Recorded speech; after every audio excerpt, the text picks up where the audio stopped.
శ్రీశైలం ఎడమగట్టు కాల్వ, దీనినే Srisailam left bank canal SLBC అని కూడా అంటారు. ఈ ఎస్ఎల్బిసి సొరంగంలో ఊహించని ప్రమాదం జరిగింది. 8 మంది అందులో చిక్కుకుపోయారు. వారిని రక్షించేందుకు అనేక రకాల సహాయక చర్యలు కొనసాగుతూ ఉన్నాయి. ఇందులో భాగంగా ప్రస్తుతం రాష్ట్ర ప్రభుత్వం ర్యాట్ హోల్ మైనర్స్ను రంగంలోకి దించింది. దాదాపు 3 ఏళ్ల తర్వాత సొరంగంలో పనులు చేసుకోవడానికి ఎలాంటి ఇబ్బందులు లేవని geological survey of India green signal ఇచ్చింది. అందుకనే పనులు మొదలయ్యాయి. అంతలోనే ఊహించని ప్రమాదం జరిగింది. సొరంగం పనుల్లో ప్రమాదం జరగటం ఇదే మొదటిసారి ఏం కాదు. గతంలో కూడా ఇలా చాలాసార్లు జరిగాయి. ఈ ప్రాజెక్టును మొదటి నుండి వివాదాలు, ప్రమాదాలు వెంటాడుతూనే ఉన్నాయి. ప్రస్తుతం మళ్ళీ పనులు మొదలైన 4 రోజుల్లోనే ఈ ప్రమాదం జరిగింది. అసలు టన్నెల్ పరిస్థితి ముందుగానే తెలిసి కూడా టన్నెల్ తవ్వకానికి అనుమతులు ఎలా వచ్చాయి? ఇది అధికారుల నిర్లక్ష్యం వల్ల జరిగిన ప్రమాదమా, లేక అనుకోని సంఘటన? దీనికి బాధ్యులెవరు? అసలు ఏమిటి ఈ ఎస్ఎల్బిసి ప్రాజెక్ట్? దాదాపు 44 కిలోమీటర్ల మేర ఎందుకు ఈ సొరంగం తవ్వాలనుకున్నారు? ఈ ప్రాజెక్టుతో ఏ ప్రాంతాలకు ఉపయోగం ఉంది? అసలు ఎస్ఎల్బిసి ప్రాజెక్టు శతాబ్దాలు గడుస్తున్నా ఎందుకు పూర్తి కావడం లేదు? ఈ విషయాలు తెలియాలంటే వివరాల్లోకి వెళ్లాల్సిందే. అయితే తెలంగాణలో సుదీర్ఘకాలంగా నిర్మాణ పనులు జరుగుతున్న ప్రాజెక్టుగా ఎస్ఎల్బిసి టన్నెల్ని చెప్పుకోవచ్చు. వాస్తవానికి దీని నిర్మాణానికి సుమారు 42 ఏళ్ల కిందటే ఆలోచన మొదలైంది.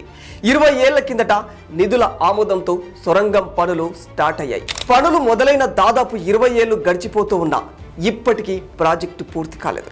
అయితే ఈ ఎస్ఎల్బిసి టన్నెల్ ప్రాజెక్టు ద్వారా సుమారు 30 టీఎంసీల నీటిని కృష్ణానది నుంచి తరలించాలనేది దీని ముఖ్య ఉద్దేశం. దీని ద్వారా నల్గొండ, సూర్యాపేట, యాదాద్రి భువనగిరి జిల్లాలలోని 4.5 లక్షల ఎకరాలకు సాగునీరు, హైదరాబాద్ సహా 1000 గ్రామాల్లోని ప్రజలకు తాగునీరు అందించవచ్చు. ఇందుకోసం శ్రీశైలం రిజర్వాయర్ సమీపంలోని నాగర్ కర్నూలు జిల్లా దోమలపేట నుంచి నల్గొండ జిల్లాలోని చందపేట, నక్కలగండి వరకు సుమారు 9.2 మీటర్ల వ్యాసంతో 43.93 కిలోమీటర్ల టన్నెల్ తవ్వారు. ఈ టన్నెల్ను అధికారులు 2 రకాలుగా వర్గీకరించారు. వాటినే ఇన్లెట్ టన్నెల్, అవుట్లెట్ టన్నెల్ అని పిలుస్తూ ఉంటారు. ఇందులో భాగంగా రిజర్వాయర్ను నీటిని తీసుకునే ప్రాంతం ఏదైతే ఉందో ఆ ప్రాంతం నుంచి మొదలుపెట్టిన ఇన్లెట్ టన్నెల్ 19.500 కిలోమీటర్ల పొడవు ఉంది. ఇందులో ఇప్పటికీ 13.935 కిలోమీటర్ల టన్నెల్ తవ్వకం పూర్తయింది. ఇంకా పూర్తి కావాల్సిన టన్నెల్ 6.015 కిలోమీటర్లు ఉంది. అసలు ఈ టన్నెల్స్ నిర్మాణం ఎందుకు? ఇవి లేకుండా నీటి పారుదల సాధ్యం కాదా అంటే కాదనే చెప్పుకోవచ్చు. ఎందుకంటే ఈ ప్రాంతంలో వన్యప్రాణి సంరక్షణ కేంద్రం ఉంది. దీనివల్ల అటవీ వన్యప్రాణ సంరక్షణ కేంద్రానికి ఎలాంటి ఆటంకం లేకుండా పనులు జరగాలి. అందుకే ఇక్కడ పర్యావరణ నిబంధనల ప్రకారం ఓపెన్ కాలువ తవ్వి పనులు చేయాలంటే కష్టమైన పని. దీనికి తోడు గ్రావిటీ దృష్ట్యా కూడా ఈ ప్రాంతంలో టన్నెల్ ద్వారానే నీటిని తరలించాలనేది ఎన్నో ఏళ్ల నుంచి ఉన్న ప్రతిపాదన. వాస్తవానికి ఎస్ఎల్బిసి ప్రాజెక్టు నిర్మాణానికి 1979లోనే అంకురార్పణ జరిగింది. 480 కోట్ల అంచనా వ్యయంతో ప్రాజెక్టును చేపట్టేందుకు ప్రభుత్వం 1982 జూలై 23వ తేదీన జీవో కూడా జారీ చేసింది. అయితే 1982 ఎన్నికల్లో కాంగ్రెస్ ఓడిపోవడంతో అప్పటి నుంచి 22 ఏళ్ల వరకు ఈ ప్రాజెక్టును తర్వాత ప్రభుత్వాలు పట్టించుకోలేదు. 2004లో వైఎస్ఆర్ నాయకత్వంలో కాంగ్రెస్ ప్రభుత్వం ఏర్పడడంతో జలయజ్ఞంలో భాగంగా 2005లో ఎస్ఎల్బిసి ప్రాజెక్టు పనులు మొదలయ్యాయి. ఇన్లెట్, అవుట్లెట్ టన్నెళ్ల రెండింటి నిర్మాణానికి 2813 కోట్ల అంచనా వ్యయంతో 2005 ఆగస్టు 11న అనుమతులు జారీ చేశారు. ఫైనల్ గా 2006లో వైఎస్ఆర్ సొరంగం పనులకు శంకుస్థాపన చేయటంతో 2007లో నిర్మాణ పనులు మొదలయ్యాయి. శంకుస్థాపన చేయగానే తొలి సొరంగం 43.93 కిలోమీటర్ల పనులు మొదలయ్యాయి. అయితే ఎప్పటికప్పుడు అడ్డంకులు ఎదురు కావడంతో సొరంగం పనులు ఇప్పటి వరకు 34.71 కిలోమీటర్ల పనులు మాత్రమే పూర్తయ్యాయి. ఆ తర్వాత బీఆర్ఎస్ 10 ఏళ్ల హయాంలో ప్రాజెక్టు పనులు నత్తనడకనే సాగాయని చెప్పుకోవచ్చు. మొత్తంగా ప్రాజెక్టుకు గత 10 ఏళ్లలో 500 కోట్లు కేటాయింపు జరిగింది. ముఖ్యంగా 2019, 2020, 2021లో చూస్తే 3 ఏళ్లలో 10 కోట్లే కేటాయించింది.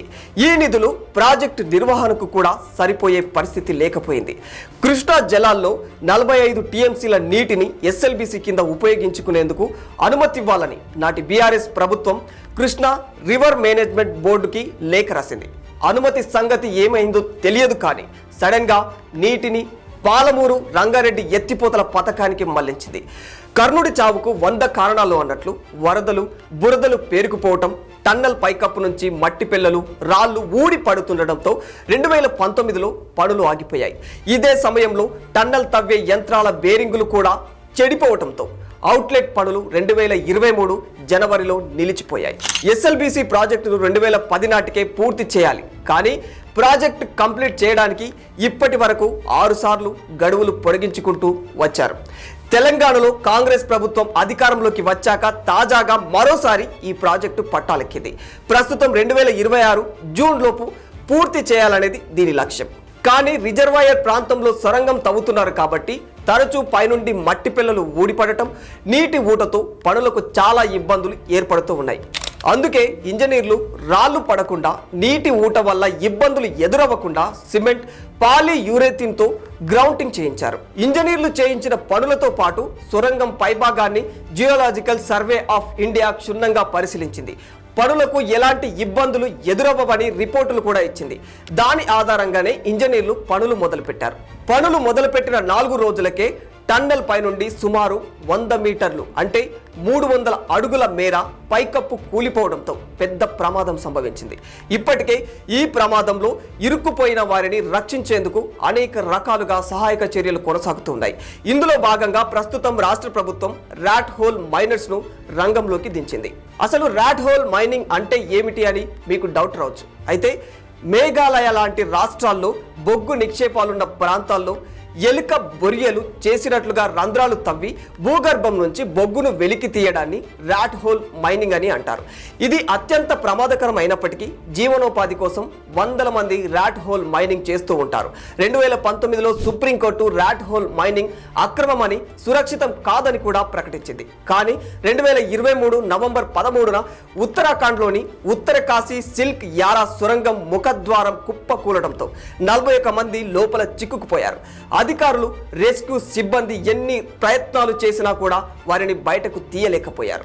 చివరికి అక్కడి ప్రభుత్వం ర్యాట్ హోల్ మైనర్స్ ను రంగంలోకి దించింది.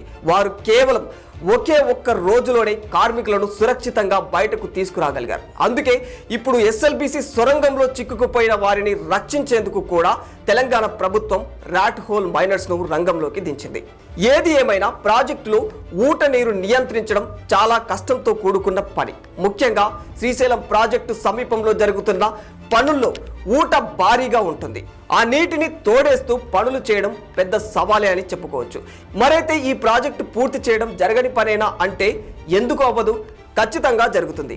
కానీ సొరంగం నిర్మాణ మార్గంలో భూమి లూజ్గా ఉండే ప్రాంతాన్ని రాడార్ సహాయంతో గుర్తించుకుంటూ వెళ్ళాలి.